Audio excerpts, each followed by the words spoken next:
नमस्कार दोस्तों, आज हम देखेंगे इंसुलेटर का सेफ्टी फैक्टर कैसे निकालते हैं या फिर इंसुलेटर का सेफ्टी फैक्टर कैसे कैलकुलेट करना है, हम इसके बारे में देखेंगे। और अगर आपसे इंटरव्यू में पूछा जाता है कि सेफ्टी फैक्टर क्या होता है तो इसका क्या जवाब देना है, इसको भी हम आपको लास्ट में बताएंगे। दोस्तों चलिए वीडियो को हम स्टार्ट करते हैं। तो अगर हम इंसुलेटर की बात करते हैं कि इंसुलेटर का सेफ्टी फैक्टर क्या होता है, कैसे निकालना है, तो हमें सबसे पहले मालूम होना चाहिए कि हमारा फ्लैश ओवर वोल्टेज क्या होता है और पंक्चर वोल्टेज क्या होता है। तो जैसा कि आप इन दोनों इमेज में देख सकते हैं कि हमारा जो वोल्टेज वैल्यू होती है, अगर उसका वैल्यू बहुत ज़्यादा बढ़ जाती है तो हमारा जो वोल्टेज होता है वो क्या करता है कि हमारा जो इंसुलेटर होता है उसको बाईपास करके अगले हमारे कंडक्टर तक पहुंचने की कोशिश करता है। मतलब कि हमारे जो इंसुलेटर के आसपास की एयर होती है उसकी डाई इलेक्ट्रिक स्ट्रेंथ इतनी कम हो जाती है कि वो कंडक्टिव हो जाती है। हमारी करंट क्या होती है, एयर में फ्लो होकर के हमारे दूसरे कंडक्टर की ओर पहुंचने की कोशिश करती है। तो जो ये वैल्यू होती है उस वोल्टेज की, ये हमारी फ्लैश ओवर वोल्टेज होती है। जैसा कि आप इस सेकंड में भी देख सकते हैं, जब हमारा सर्ज आता है या फिर लाइटनिंग होती है तो हमारा वोल्टेज या फिर करंट का मान इतना ज़्यादा बढ़ जाता है कि बीच में लगे हुए जो इंसुलेटर होता है उसके आसपास की एयर को क्या करता है, वो कंडक्टिव कर देता है या फिर आयनाइज कर देता है। जिसकी वजह से क्या करता है, जो हमारा वोल्टेज होता है, जो करंट होती है, वो क्या होती है, इस कंडक्टर से, यहाँ से एयर से होते हुए हमारे दूसरे कंडक्टर तक पहुँच जाती है। तो जो ये वैल्यू होती है वोल्टेज की, वो क्या होती है, हमारी फ्लैश ओवर वोल्टेज होती है। तो हम बात करते हैं पंक्चर वोल्टेज की। दोस्तों जो हमारी वोल्टेज की वैल्यू फ्लैश ओवर वोल्टेज से भी अधिक हो जाती है तो वो क्या करती है, अपने बीच आने वाले अवरोध को क्या करती है, तोड़ने का प्रयास करती है। जैसा कि आप इस इमेज में देख सकते हैं, जो हमारा फ्लैश है अभी क्या हो रहा है, वो इंसुलेटर के ऊपर से जाने की कोशिश कर रहा है। लेकिन जब इसकी वोल्टेज बहुत ज़्यादा बढ़ जाती है तो ये ऊपर से ना जा करके ये सीधे आने की कोशिश करता है कि हमारा जो वोल्टेज है या फिर हमारी जो करंट है वो ऐसे बाहर से ना जा करके इस कंडक्टर से डायरेक्टली इस कंडक्टर से मैच कर जाए या फिर मिल जाए।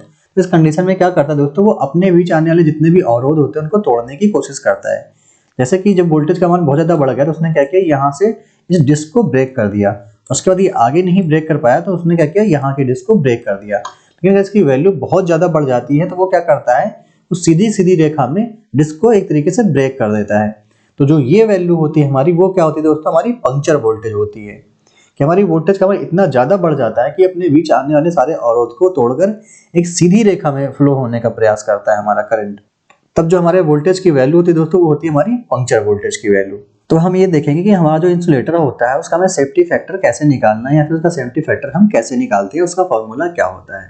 तो दोस्तों हमारा जो सेफ्टी फैक्टर का फॉर्मूला होता है वो क्या होता है दोस्तों, SF मतलब safety factor is equal to puncture voltage PV upon flash over voltage. दोस्तों इसको हम शॉर्ट में लिख रहे हैं, आप ये समझ लीजिएगा, फ्लैश ओवर वोल्टेज। इसका मतलब दोस्तों हमें सेफ्टी फैक्टर निकालने के लिए पंक्चर वोल्टेज और फ्लैश ओवर वोल्टेज का मालूम होना जरूरी है। दोस्तों ये हमें कहाँ से मालूम होता है, जब भी हम अपना इंसुलेटर खरीदने जाते हैं, जब भी हम इंसुलेटर लेते हैं उसका साथ हमें एक स्पेसिफिकेशन मिलती है जो कि इस तरह से लिखी होती है। दोस्तों मैंने इसे नेट से निकाला है, तो उसमें आपको सारी डिटेल दी हुई होती है कि आपका जो इंसुलेटर है उसका फ्लैश ओवर वोल्टेज कितना है और उसका जो है पंक्चर वोल्टेज कितना है। जैसा कि अगर हम इसकी पंक्चर वोल्टेज की बात करें दोस्तों, तो इसका जो पंक्चर वोल्टेज है वो कितना है दोस्तों, हमारा 104 kV है। जबकि इसके फ्लैश ओवर वोल्टेज की बात करें दोस्तों, कितना है, ये हमारा 40 kV है। इस तरह से दोस्तों अगर हमें इसका सेफ्टी फैक्टर निकालना हो तो हमारा क्या हो जाएगा, safety factor is equal to puncture voltage upon flash over voltage. दोस्तों इसका सेफ्टी फैक्टर कितना हो जाएगा हमारा, SF is equal to 105 upon 40 कर देंगे। दोस्तों इसको हम डिवाइड कर लेंगे, यहाँ से पॉइंट आके यहाँ पॉइंट लगा देंगे, 4 से इसको डिवाइड करेंगे तो हो जाएगा 4 2 जा 8 हो जाएगा। पॉइंट लगा के फिर से डिवाइड करेंगे इसको हम, तो यहाँ पे 6 आ जाएगा और यहाँ पे 2 आ जाएगा। मतलब हमारा जो सेफ्टी फैक्टर है दोस्तों इस डिस्क का जिसका हमने निकाला है, ये क्या है, 2.62।